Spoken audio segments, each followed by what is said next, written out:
Esther, quand la fin du monde viendra, tous les menteurs, les impudiques, les idolâtres, les racistes et les tribalistes seront jetés dans la gêne. Il n'y aura pas de délibération ni de grâce. La porte sera fermée pour toujours.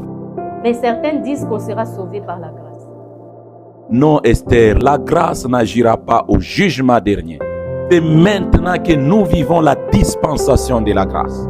Quand le grand trône blanc paraîtra, la grâce aura déjà parlé. C'est quoi alors la grâce de Dieu, Mtumishi?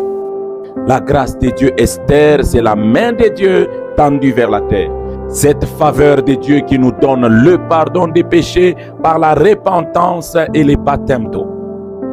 C'est aussi le souffle du Saint-Esprit qui nous donne le désir de la sainteté et la force de résister contre le péché.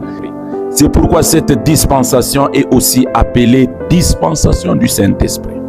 Alors, est-ce qu'on peut perdre le salut une fois sauvé? Oui, Esther, le risque est là. C'est pourquoi le Seigneur, par sa grâce, donne à chaque sauvé un pasteur pour son encadrement, une église où il va communier avec des gens qui vont l'inciter dans une vie de sainteté et où il va recevoir des enseignements purs qui rendent l'épouse de Christ sans tache ni ride lors de l'avènement du Seigneur. Si nous ne sommes plus sous la loi mais sous la grâce, pourquoi certaines pratiques de la loi comme la dîme sont-elles encore observées aujourd'hui? Sous la grâce, Esther, on ne donne pas par contrainte mais par amour.